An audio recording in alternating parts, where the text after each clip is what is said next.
All right, I think we're going, right? We good? Nope. Oh, what happened? Yeah, we are. Oh, now we're going. All right, we're back for some bonus material. Originally we had a whole big plan, and then things kind of got changed on the last day. So I'm not sure exactly what we're going to do here, Matt. But I know we got some things to talk about.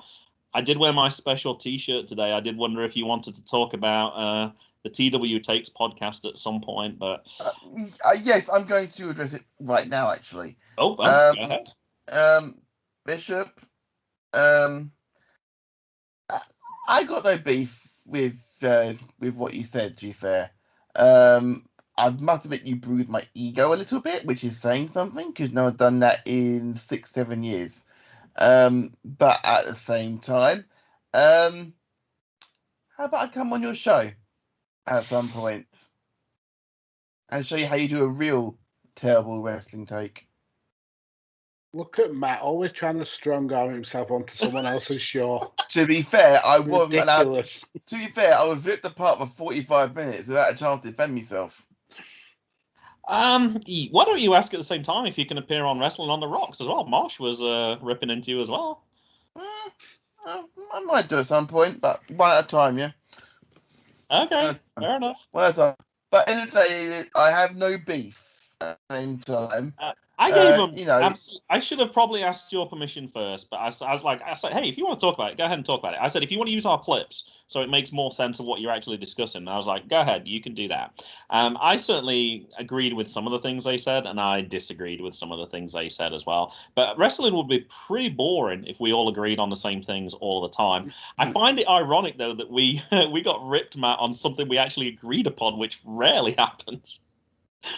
I will normally always take the counter argument just out of spite, but it was one thing I was like, I hate to do it, but I have to agree with you, Matt. And I'm sure you're the same. I haven't changed my opinion though.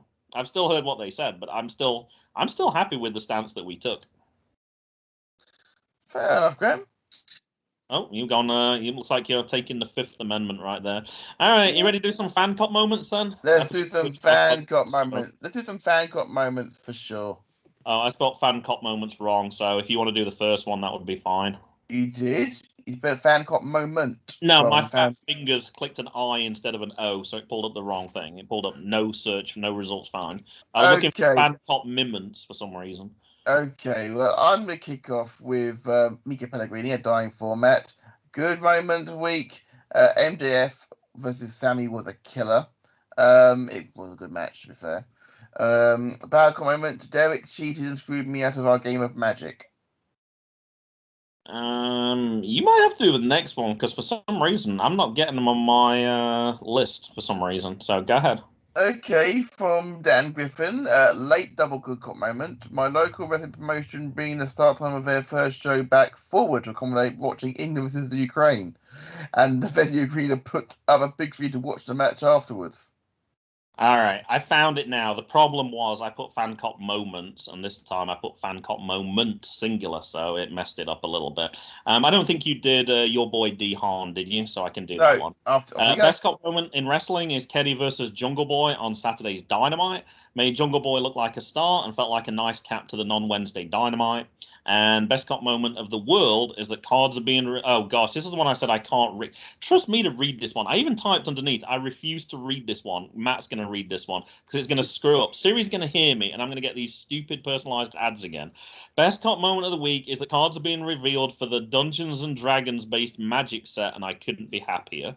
He says the set is so incredibly on theme and it looks like a really fun and different feeling Magic set. And bad cop moment, Elias versus Riker in the strap match was not a very good match. Riker is continuing to be pushed despite not being that interesting, in my opinion, he says. Yeah, I saw the highlights and I was like, I don't like Elias being beaten down by Jackson Riker particularly, but... Especially as released, we can hire straight back apparently as well. And if I do get those personalised ads, I'm going to be coming with you with a really strong devil's advocate the following week. Why me? I didn't type that one. You read it out. You brought out the first one. This phone listens. I know it does because I get those BS ads when I don't even do anything. If you Google something, it will use it as a Facebook advert. Jesus Christ. Okay, Cherry Jerry. Best cop moment, Bully Ray's thoughts on Eddie Kingston. Worst cop moment, Tony Khan brushing off AEW having bad refereeing.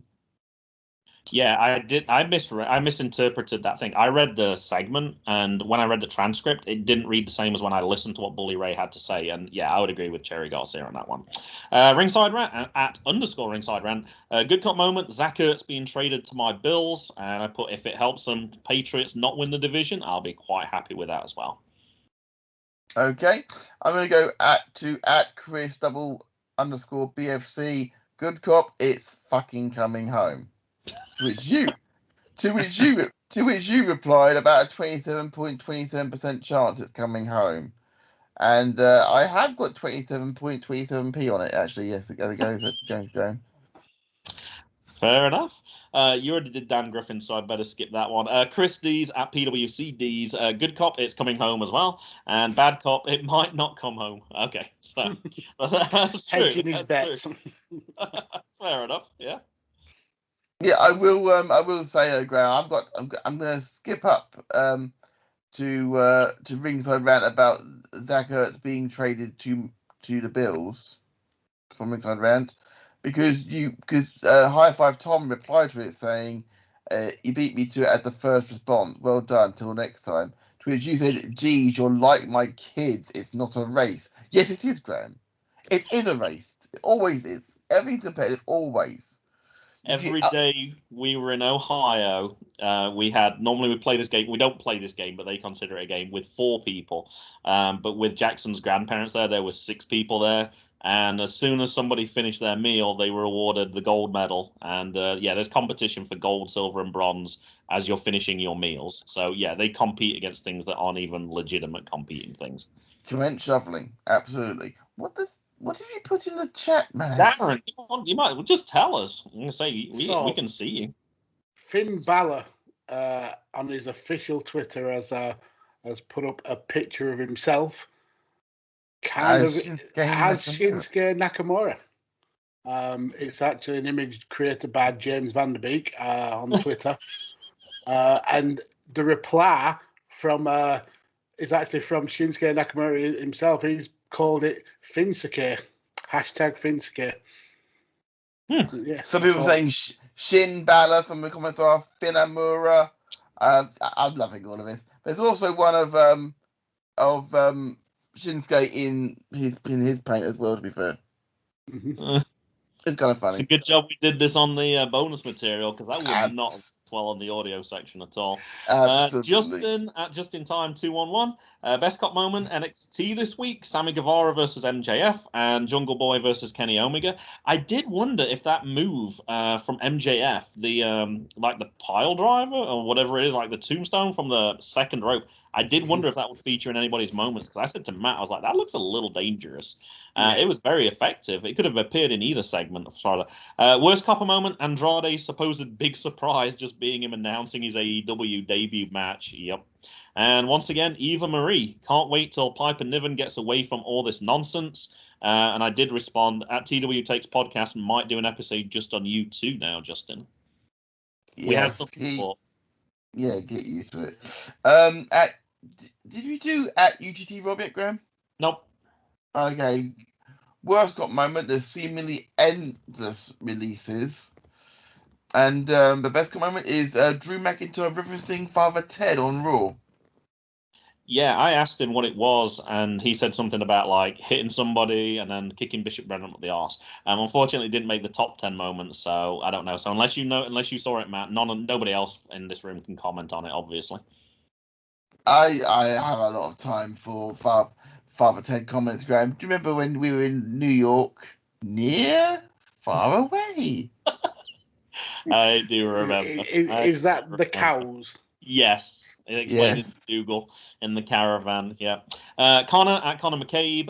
Good cop moment: being back in the ballpark in person for the first time in 2 years. I'm not quite sure what baseball stadium that is. I don't know if I can zoom in enough on the scoreboard here. Yeah, I can't quite tell. It looks like minor league baseball, possibly. And I would also like to point out this is not wrestling related. Hey, that's fine. That's why we say you can talk about wrestling or anything from the week of wrestling. Absolutely. And I think high five on the last one, Graham Ben. Great cop moment. Ring of Honor star O'Shea Edwards coming out and the support he got from the wrestling community Absolutely, of course. Bad Cop, this is still a story, and someday I hope it changes.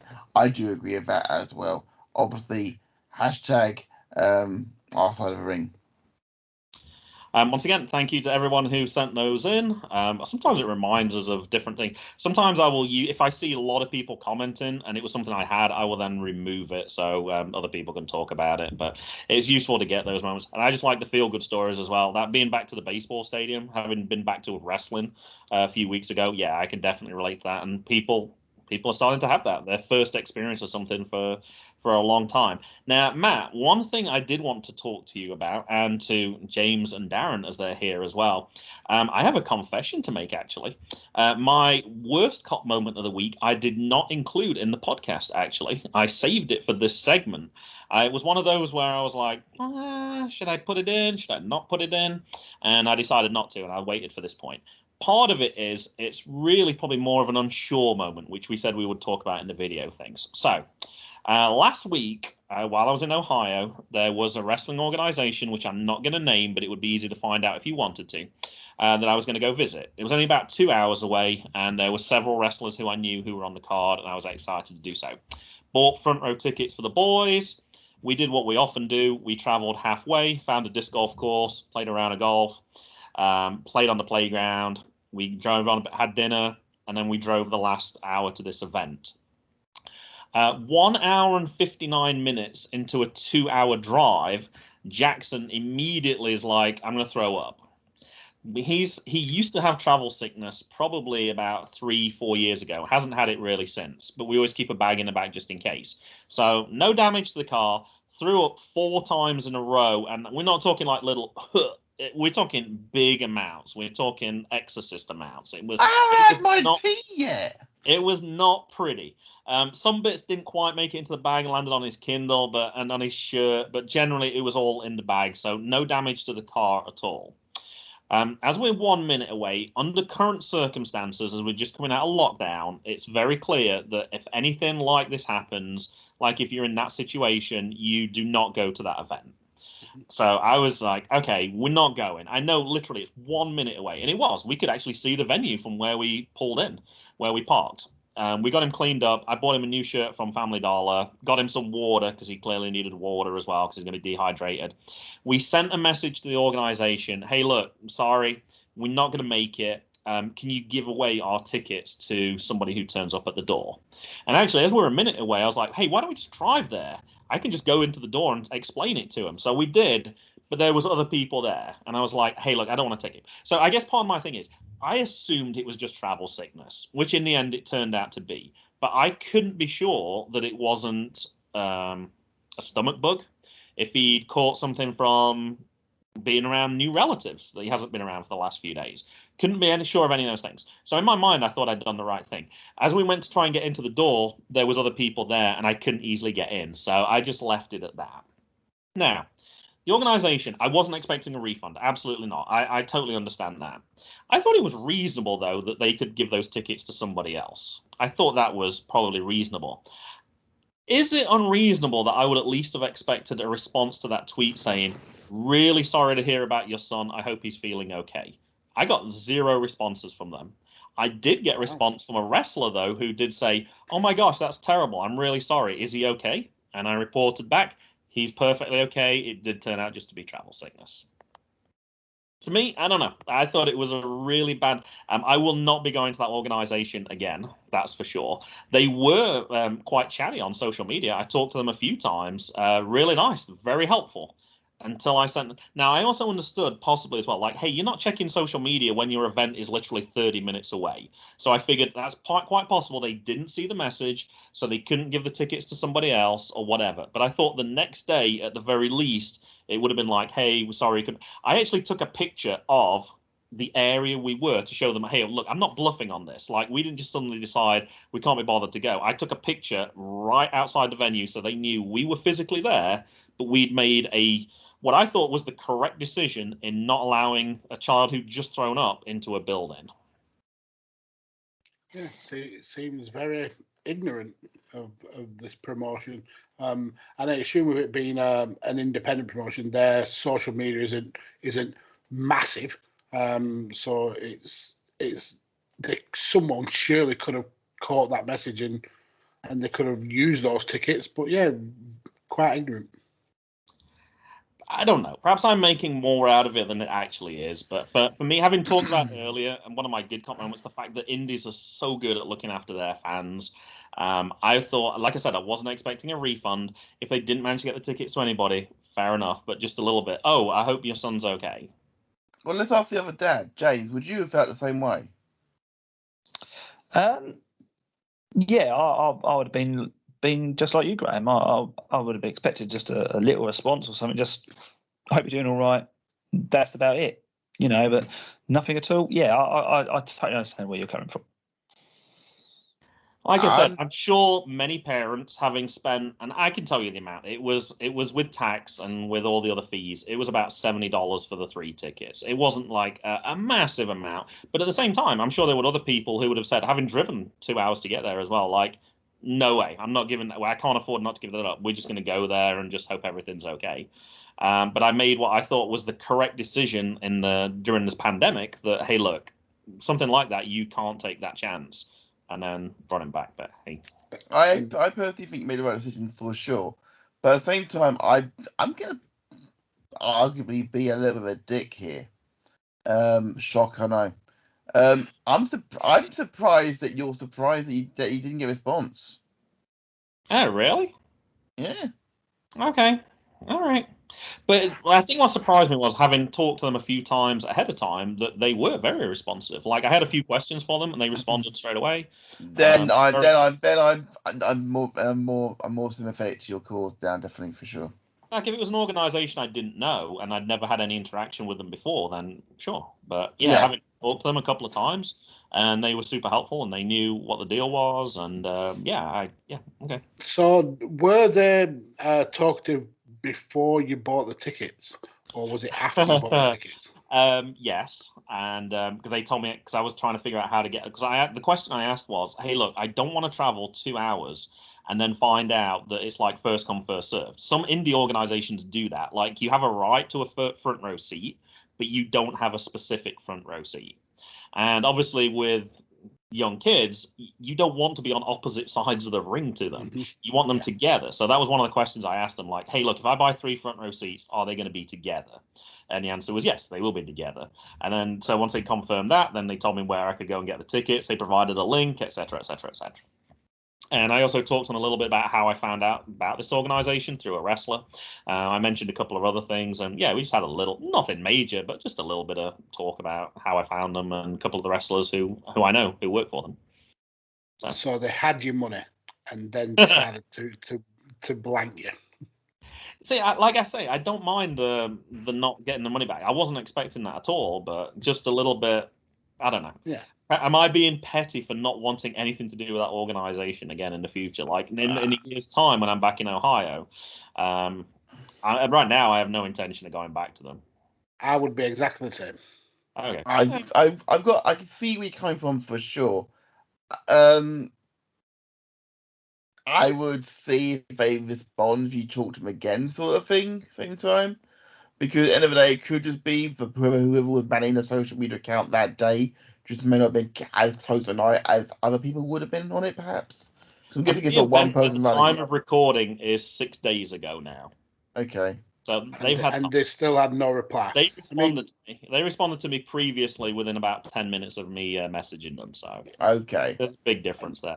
Perhaps not the most exciting story, but this particular week, this was something that was relevant to me. So it's something I wanted to. And the thing with the indie scene now is there's so many other companies that would happily accept that money and be grateful for it. So they may have made a big mistake there, because knowing how you and your boys are, you get really kind of invested in these kind of smaller promotions.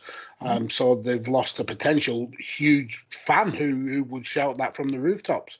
Especially from the world's biggest independent wrestling podcast. We had to move things back a week. So like I say, we'll be reviewing Mayday's promotion, which is fine. It was going to just be a week later to try and keep the other one a little closer. I missed a bad cop moment out when I was doing it, Graham. When I was doing on the main show, Graham, so I'm going to include it now. Bad cop moment. Because MGB's gone back to actual reviewing live events again now. That means you're never going to be uploading episode 6. Episode 6. As in hiatus episode. Oh, I see what you mean. The hiatus episodes. No, we will. It just won't be. It'll be spread out. Like we have it for the future. He's upset because that's his episode. I guess. I'm guessing that's the one you appeared on, right?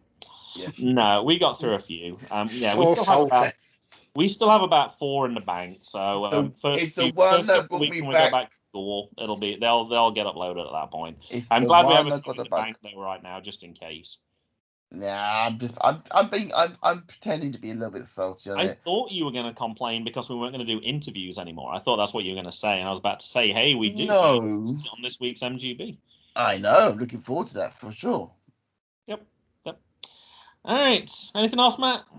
That's all from me. Let's our wonderful guests who are joining us on the after show for the first time. Yeah, I've got listen to me whine. Yeah, I've got a good cop moment, and it's to do with the date. For context, people, this is recorded on the 2nd of July, and today is the birthday of 3 legitimate wrestling legends. First, Scotty 2 Hotty. Yeah. Then Charles Robinson, Little Nate, and the biggest... Bret Hart. So happy birthday to all 3 of those. I'm trying to remember. I think Dan from Ringside got them all correct this week. I quickly listened to their episode because there was one they had to guess on, and I can't remember who it was. But I do remember Scotty 2 Hotty being mentioned. I think, yeah. Obviously, he was at the recent pay-per-view because he was one of the zombies, I believe, right? Yes. Yep. So, yeah, he's definitely very much alive. Yep. Well, he's a zombie. He's undead. Graham, he can still have it's his birthday if he's alive or dead still, you know, right? He can, but we've heard about him recently. Normally they have to guess when they've not been in the news for a couple of weeks.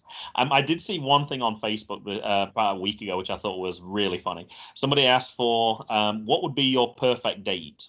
And the person responded, day, month, year. I always find works the best. Anything else can be confusing.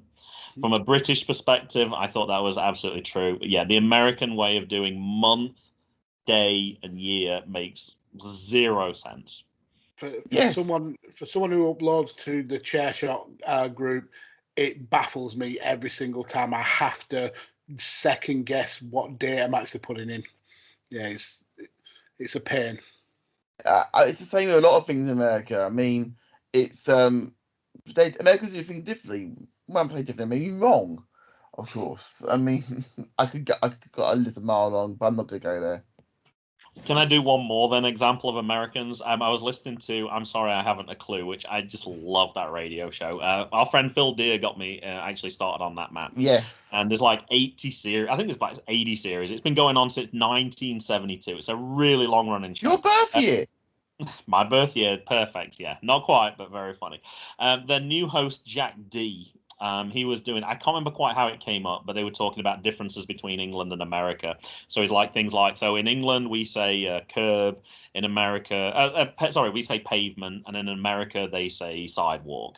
And in England they say this, and then in America they say that. They were going well with the different ones. And then his last one was, and in England we say please and thank you, whereas in America you do not.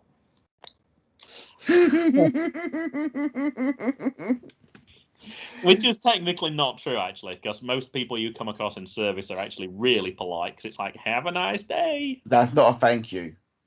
It is not. That is not a thank you. I don't know all British people say please and thank you either anymore. That might be a slightly... I still do. Well, that's because you have a great mum. We do have a great mum. I nearly said the wrong word for a second. I know you chastised me. It said mom. Mom. Mm-hmm. Right. Anything else to go, gentlemen? No, I like it. We finished on talking about America, though, on Independence Day. That worked pretty good. Yeah. I'm glad you mentioned y'all in the finish as well. I was trying to do that, and I totally forgot to do it. Have a nice day, as Oh. Americans say. All right, let me ask you then. I can click stop and we can do it after, or we can do it before. Would you like to hear the devil's advocate that Micah? I said, I think this is too much, Micah. What do you think? And he's like, yeah, it's too much. Would you like to hear the devil's advocate I have for you on air or off air? On air, and I'll respond to it on air. All right, then. So this is one you're not going to defend it, but it was perfect for our Independence Day episode as well. All right. The one, you said you were going to do this in your bad cop moments, and you never did, Matt, in the end. The Patriot wasn't a real Patriot as he died on Canada Day, not Independence Day. Oh, wow. Oh.